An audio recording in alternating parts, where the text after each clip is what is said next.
സാറെന്താ ആലോചിക്കുന്നത്? വല്ലാത്തൊരു സംശയം. എന്താ സാർ? പ്രദീപിനെ അന്ന് അണിമംഗലത്ത് വിരട്ടിയ നാട്ടുകാരൻ ആ വിവരം ആരോടും പറയാതെ എന്തുകൊണ്ട് മറച്ചു വെച്ചു എന്ന് അയ്യർ സാർ ചോദിച്ചില്ലേ?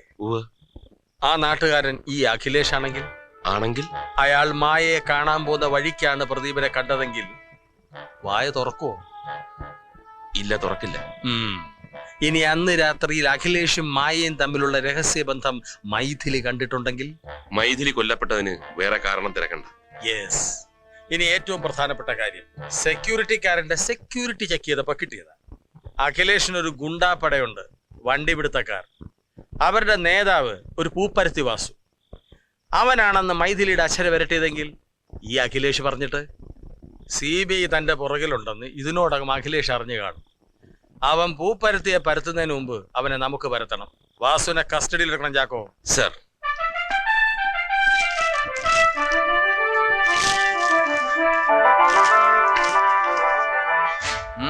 ഇവൻ തന്നെ, സാക്ഷാൽ പൂപ്പരത്തി വാസു. ഇപ്പൊ ഈ വാസു എവിടെയുണ്ട്? അറിയില്ല സർ.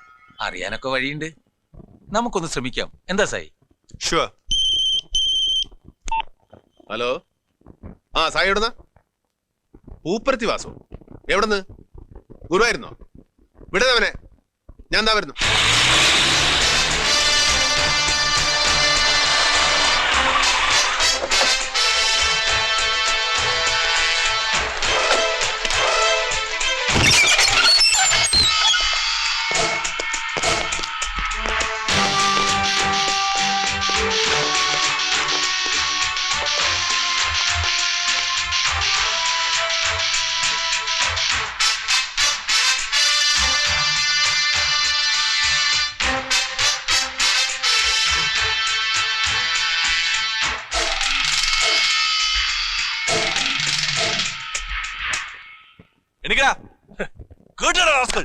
അല്ല സർ, ഒരു മര്യാദ ഇല്ലാതെ.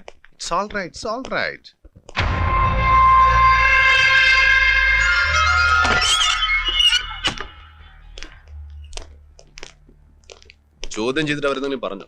എത്ര ശ്രമിച്ചിട്ടും അവൻ അഖിലേഷിന്റെ പേര് പറഞ്ഞില്ല. പിന്നെ ഏതോ ഒരു ബാബുവിന്റെ പേരാ പറയുന്നത്. അത് വെറുതെ നമ്മളെ മിസ്ഗൈഡ് ചെയ്യാനാ. സർ, ഒരു 15 മിനിറ്റ് അവരെ എനിക്ക് വിട്ടുതരണം. അഖിലേഷിന്റെ പേര് ഞാൻ പറയിപ്പിക്കാം. ഹേയ്, അങ്ങനെ തല്ലിപ്പഴിപ്പിച്ച് പറയിക്കുന്നതിൽ കാര്യമില്ല. മാത്രമല്ല, അത് CBIയുടെ രീതിയല്ല. ഡോക്ടർ ബാബു, ഈ പേര് എവിടെയോ കേട്ടിട്ടുണ്ടല്ലോ. നമ്മുടെ അണിമംഗലം ഡോക്ടർ കൃഷ്ണൻ നായരുടെ ഒരു പാർട്ട്ണർ ഉണ്ടല്ലോ, അയാളുടെ പേരെന്താ? ഡോക്ടർ ബാബു. ദൈവമേ, ഞാനതെങ്ങനെ മറന്നു? ഇത്രയും ഇമ്പോർട്ടന്റ് ഒരു ലിങ്ക് സായി എങ്ങനെ മറന്നു? Sorry sir. It's all right. Come. സായിക്ക് ഡോക്ടർ ബാബുവിനെ കുറിച്ച് എന്തൊക്കെ അറിയാം? നാഷണൽ ഹോസ്പിറ്റലിന്റെ ഉടമസ്ഥനാണ്. ഡോക്ടർ കൃഷ്ണൻ നായർ കുറെ കാലം അവിടെ ഡോക്ടറായിരുന്നു. എത്ര കാലം? വിട്ടിട്ട് 2-3 വർഷമായി കാണും. അത്രേ ഉള്ളൂ? Yes sir. നമുക്ക് ആ ഹോസ്പിറ്റൽ വരെ ഒന്ന് പോയാലോ? അവന്മാരുടെ വാക്ക് മാത്രം കേട്ടിട്ട് വേണോ സർ? അങ്ങനെ ആരെങ്കിലും പറയുന്നത് കേട്ട് കയറി അങ്ങ് ചെല്ലുവോ? കൊള്ളാം. We have our own methods. Okay, come on.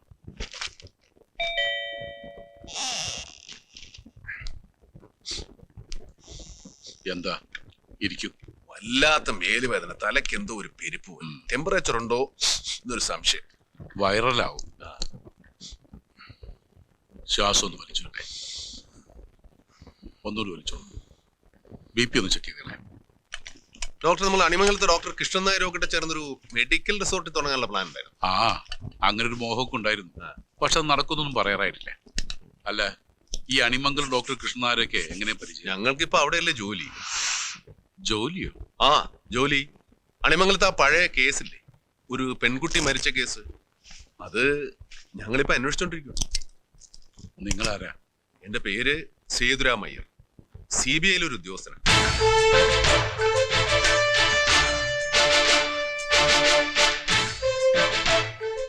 ആ മരുന്നിനുള്ള കുറിപ്പ് കിട്ടിയെന്ന് എനിക്ക് പോകാമായിരുന്നു. ഡോക്ടർ, പേന അങ്ങനെയല്ല, ഇങ്ങനെ പിടിച്ചായിട്ട്.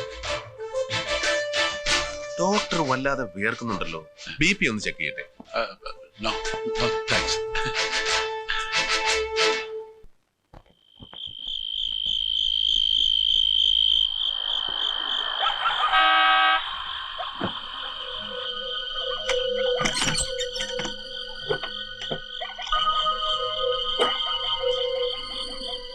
നിങ്ങൾ ആരാ? പറയാം. അതിനു മുമ്പ് ഒരു കാര്യം. 3-4 വർഷത്തിന് മുമ്പ് ഇതുപോലൊരു രാത്രിയിൽ ഞായറാഴ്ച ചില ഗുണ്ടകൾ ഇവിടെ വന്നിരുന്നു. അന്ന് അവർ തന്നോട് ചില കാര്യങ്ങൾ പറഞ്ഞിരുന്നു. താൻ കേട്ടില്ല? അത് ആ, മകനാണല്ലേ? അതെ. പാപം, നല്ല പ്രായം. പന്നപ്പട്ടലെ ഒരക്ഷരം മിണ്ടില്ല എന്ന് പറഞ്ഞിട്ട് CBI പൊടിച്ചവരെ. ഒരു വശത്ത് നിങ്ങൾ വാ തുറക്കരുതെന്ന് പറയും, മറുവശത്ത് അവർ വാ തുറക്കണമെന്ന് നിർബന്ധിക്കുമ്പോ ഞാൻ എന്ത് ചെയ്യണം സാർ? CBIയുടെ ജോലി സംസാരത്തിൽ അവസാനിക്കും. ഞങ്ങൾ പറഞ്ഞിട്ടുണ്ടെങ്കിൽ പറഞ്ഞത് ചെയ്തിരിക്കും. അതിനാണ് വന്നത്. അവസാനമായി ഒരവസരവും കൂടി തരാം. 4 വർഷം മുമ്പ് കണ്ടതല്ലേ അവരെ. തിരിച്ചറിയൽ പരേഡ് നടക്കുമ്പോ മജിസ്ട്രേറ്റിന്റെ മുമ്പിൽ വെച്ച് തീർത്തും പറഞ്ഞേക്കണം അവരെല്ലാം ഈ വീട്ടിൽ വന്നതെന്ന്. പറയോ? പറയില്ല.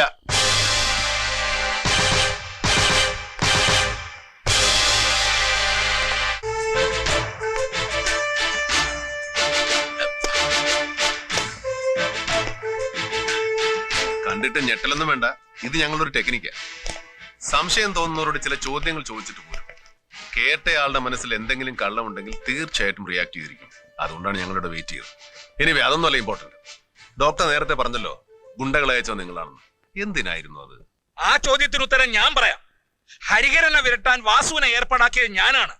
വാസുവിനെ നേരിട്ട് പരിചയമില്ലാത്തത് കൊണ്ട് ബാബുവിന്റെ സഹായം തേടി, അത്രേ ഉള്ളൂ. എന്തിനാ അയാളെ ഭീഷണിപ്പെടുത്തിയത്? നിങ്ങൾ CBI തന്നെയാണ് അതിന് കാരണം. ആ വീടും പറമ്പും ഒക്കെ വിറ്റൊന്ന് സ്വസ്ഥമാകണം. അതിന് നിങ്ങളുടെ അന്വേഷണം ഒരു തടസ്സമാകും. അതുകൊണ്ട് ഗുണ്ടകളെ വിട്ടൊന്ന് വിരട്ടി, അത്ര തന്നെ. CBIക്ക് ബ്രോക്കർ പണിയൊന്നുമില്ല, കച്ചവടം മുടക്കാനും നടത്താനും. അതിലും കഷ്ടമാണ് ചില സമയത്ത്.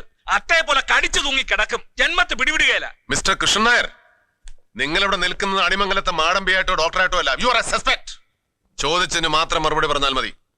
കം ഓൺ, ടെൽ മീ, എന്തിനാണ് അവരെ ഭീഷണിപ്പെടുത്തിയത്?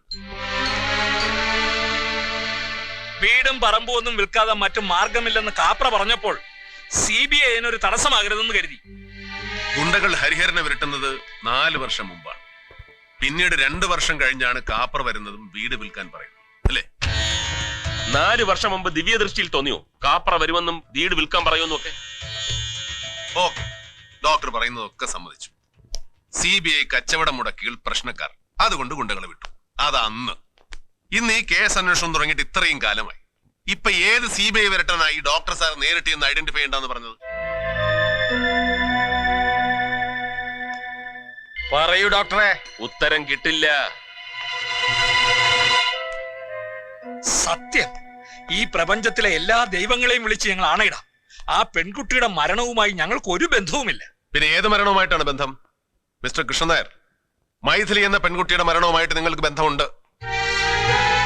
ഈ കേസിന്റെ അന്വേഷണം തുടങ്ങിയ അന്ന്, ഫ്രം ദ ഡേ 1, എനിക്ക് ഉറപ്പുണ്ടായിരുന്നു ഇതൊന്നിൽ അവസാനിക്കില്ലെന്ന്. മൈഥിലിയുടെ മരണത്തിന് ശേഷം പോലീസ് എടുത്ത മൊഴിയിൽ എന്നാരോ പറഞ്ഞു ശങ്കരേട്ടന്റെ ഭാര്യ ഉഷ മരിച്ചതും ഇതുപോലെ എന്തോ കണ്ട് ഭയന്നിട്ടാണ്. ഒരു വീട്ടിൽ ഒരേപോലെ 2 മരണങ്ങൾ. അന്വേഷണത്തിൽ മൈഥിലിയുടെ മരണം സ്വാഭാവിക മരണമല്ല എന്ന് തെളിഞ്ഞാൽ തീർച്ചയായിട്ടും ഉഷയുടെ മരണത്തെക്കുറിച്ചും സംശയമുണ്ടാവും, അന്വേഷണമുണ്ടാവും. അന്വേഷണമുണ്ടായാൽ അതിന്റെ പിന്നിൽ ആരായിരുന്നുവോ അവർ കുടുങ്ങും. അതുകൊണ്ടാണ് മൈഥിലിയുടെ മരണത്തെക്കുറിച്ചുള്ള അന്വേഷണം തടസ്സപ്പെടുത്താൻ നിങ്ങൾ ശ്രമിച്ചത്. ഇപ്പൊ ബന്ധം മനസ്സിലായോ? ഇനി പറയും, ഉഷ എങ്ങനെയാ മരിച്ചത്? Heart attack. എന്തോ കണ്ട് ഭയന്ന് വീണ ഉഷയെ ഹോസ്പിറ്റലിൽ എത്തിച്ച പിന്നെ അറ്റാക്ക് ഉണ്ടായത്. മരിച്ച നാഷണൽ ഹോസ്പിറ്റൽ വെച്ചല്ലേ? അതെ. നമ്മളല്ലേ എന്റെ ഓണർ? അതെ. ആ സമയം താങ്കളും അവിടെ ജോലി ചെയ്തിരുന്നു അല്ലേ? നിങ്ങൾ രണ്ടുപേരും കൂടെ അല്ലേ അവരെ ചികിത്സിച്ചത്? അല്ല, അതെ. പിന്നെ എന്തുകൊണ്ടാണ് അവരെ ചികിത്സിച്ചതിന്റെ റെക്കോർഡ്സോ കേസ് ഷീറ്റോ ഒന്നും ആ ഹോസ്പിറ്റലിൽ ഇല്ലാതെ പോയത്? എന്ത് സംഭവിച്ചു ആ റെക്കോർഡ്സിന്? ആര് മുക്കി? അവർ ഏത് രീതിയിൽ മരിച്ചാലും ശരി, there is a mystery behind it and you know that.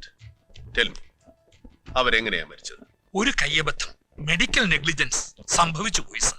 എന്ത് കയ്യബദ്ധം? പെട്ടെന്ന് അവർക്കൊരു ചെസ്റ്റ് പെയിൻ ഡെവലപ്പ് ചെയ്തു. അത് നോർമലാക്കാനുള്ള ശ്രമത്തിനിടയിൽ കൊടുത്ത ഇഞ്ചക്ഷൻ നേരിട്ട് ഹാർട്ടിലേക്ക് ഇഞ്ചക്ട് ചെയ്യുന്ന അഡ്രിനാലിൻ എന്ന injection. It was A wrong decision. പിന്നീട് അത് മനസ്സിലായത്. താങ്കൾ പറഞ്ഞതുപോലെ പെൺകുട്ടിയുടെ മരണം തെളിഞ്ഞാൽ ഉഷയുടെ മരണവും അന്വേഷിക്കപ്പെടും. അത് ഭയന്ന് തന്നെയാണ് ഗുണ്ടകളെ അയച്ചതും റെക്കോർഡുകൾ നശിപ്പിച്ചതും. ആ വീട്ടിൽ മറ്റൊരാൾക്കും അറിയില്ല പൂജാമുറിയിലുള്ളത് ഉഷയുടെ ആത്മാവാണെന്ന്.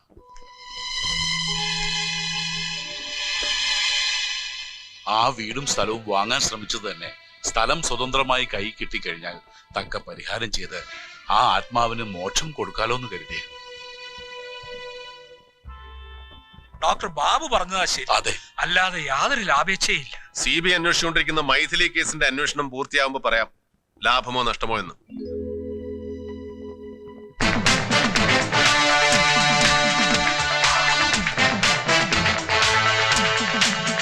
ഭയന്നുള്ള 2 മരണങ്ങൾ ഇതിനോടകം അണിമംഗലത്ത് നടന്നു കഴിഞ്ഞു.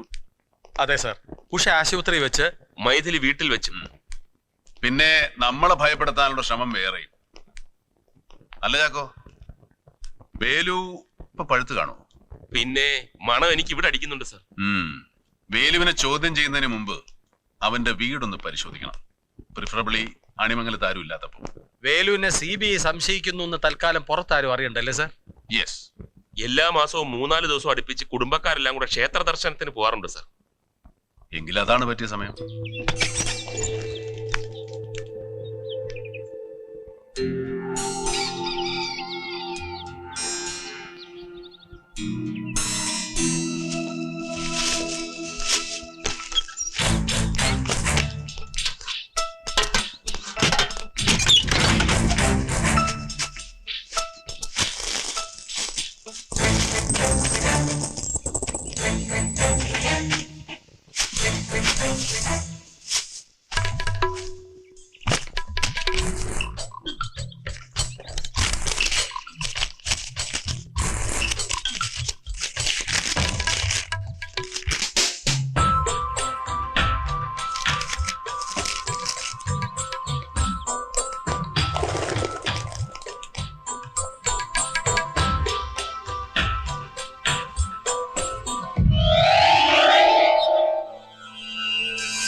ഇതേതോ തിരുവാഭരണമാണല്ലോ.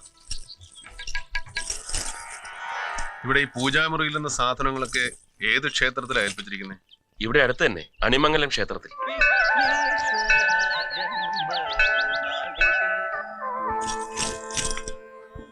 കാണാനൊക്കെ ഒരുപോലെ ഉണ്ട്. പക്ഷെ ഇത് സ്വർണ്ണാണോ അത് സ്വർണ്ണാണോ, ഏതാ ഡ്യൂപ്ലിക്കേറ്റ് ഏതാ ഒറിജിനൽ എന്നൊക്കെ അറിയണമെങ്കിൽ ഏതെങ്കിലും സ്വർണ്ണക്കടക്കാരെ തന്നെ കാണിക്കണം. ഈ മാലയും കൊണ്ട് തിരുമേനി ഒന്ന് എന്റെ കൂടെ വരേണ്ടി വരും. വരാൻ വിരോധമില്ല, പക്ഷെ മാനേജർ അനുവദിക്കണം. ഒരു റിക്വസ്റ്റ് തന്നാ കൊടുത്തേക്കാം സർ. രക്ഷസ് നിവേദിച്ച പായസം ഉണ്ട്, ലേശം എടുക്കട്ടെ. ആവോ? വേണ്ട, ഷുഗർ ഉണ്ടാവും. എനിക്കില്ല. തിരുമേനിക്കോ? അതേ ഉള്ളൂ.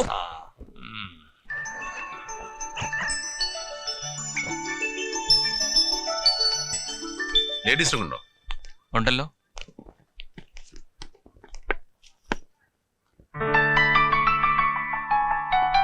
ചാക്കോ സർ.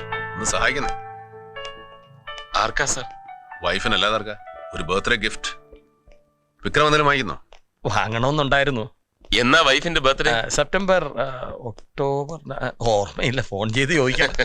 ഇതൊന്ന് ബില്ല് ചെയ്തേ. Please come sir. തിരുമേനി, ആ തിരുവാഭരണം ഒന്ന് കാണിച്ചു കൊടുത്തേ. ഇതിവരുടെ അമ്പലത്തിലെ തിരുവാഭരണ. ഇതിന്റെ മാറ്റം ഒന്ന് നോക്കണം. ഇതിന്റെ മാറ്റമൊന്നും നോക്കാനില്ല. ഇത് ഒറിജിനൽ 916 ക്വാളിറ്റി തന്നെയാണ്. എന്നാലും നമുക്ക് സംശയം തീർക്കാം. കൃഷ്ണൻ, ഇതൊന്ന് നോക്കി കൊടുക്കൂ.